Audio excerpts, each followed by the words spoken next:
విశ్వావసు నామ సంవత్సరం దక్షిణాయనం మృగశిర మాసం శుక్లపక్షం హేమంత ఋతువు పాడ్యమి శుక్రవారం నవంబర్ 21వ తేదీ. అఖిలాండ కోటి బ్రహ్మాండ నాయకుడైన స్వర్ణగిరి శ్రీ వెంకటేశ్వర స్వామి వారికి ప్రాతకాలంలో అర్చక స్వాములు సుప్రభాత సేవను విశేషంగా నిర్వహించడం జరిగింది.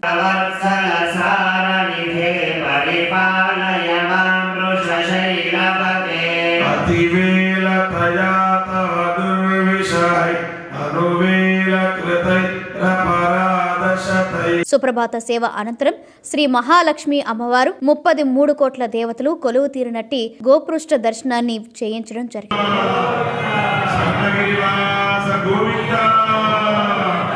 ఈ రోజు 5:45 శ్రీ వెంకటేశ్వర స్వామి వారికి నిత్యారాధన నిమిత్తం అర్చక స్వాములు వేద మంత్రోచ్చరణలతో సువర్ణ బిందె తీర్థమును బంగారు బావి నుండి తీసుకువచ్చారు. ఉదయం 7 గంటలకు శ్రీ వెంకటేశ్వర స్వామి వారిని మణిమయ శోభిత స్వర్ణాభరణాలతో పరిమళ భరత పుష్ప మాలలతో శోభాయమానంగా అలంకరించి సహస్ర నామార్చన సేవను ఘనంగా నిర్వహించారు.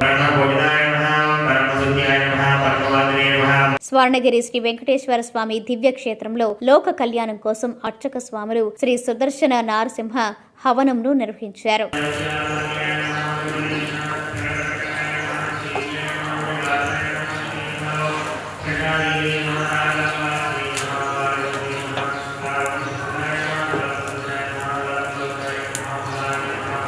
ఉదయం 10:30 జగదేక చక్రవర్తి అయిన శ్రీ పద్మావతి గోదాదేవి సమేత శ్రీ వెంకటేశ్వర స్వామి వారికి పట్టు పితాంబరాలు ధరింపచేసి నవరత్న ఖచ్చిత స్వర్ణాభరణాలతో పరిమళ భరత పుష్పం మాలలతో అలంకరించి శ్రీ స్వామివారి నిత్య కళ్యాణ మహోత్సవాన్ని అర్చక స్వాములు అంగరంగ వైభవంగా నిర్వహించారు. భక్తులు శ్రీవారి కళ్యాణ మహోత్సవాన్ని కన్నుల పండుగగా తిలకించారు.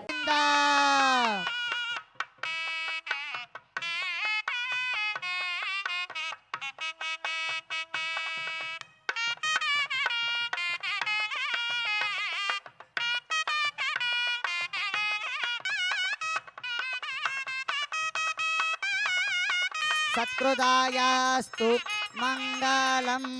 లక్ష్మీ వెంకటరమణ గోవింద. ప్రతిరోజు స్వర్ణగిరి దివ్యక్షేత్రంలో అఖిలాండ కోటి బ్రహ్మాండ నాయకుడి అన్నప్రసాద వితరణలో భాగంగా ఈ రోజు సుమారు 3000 మందికి పైగా భక్తుల నిత్యాన్న ప్రసాదాన్ని స్వీకరించారు.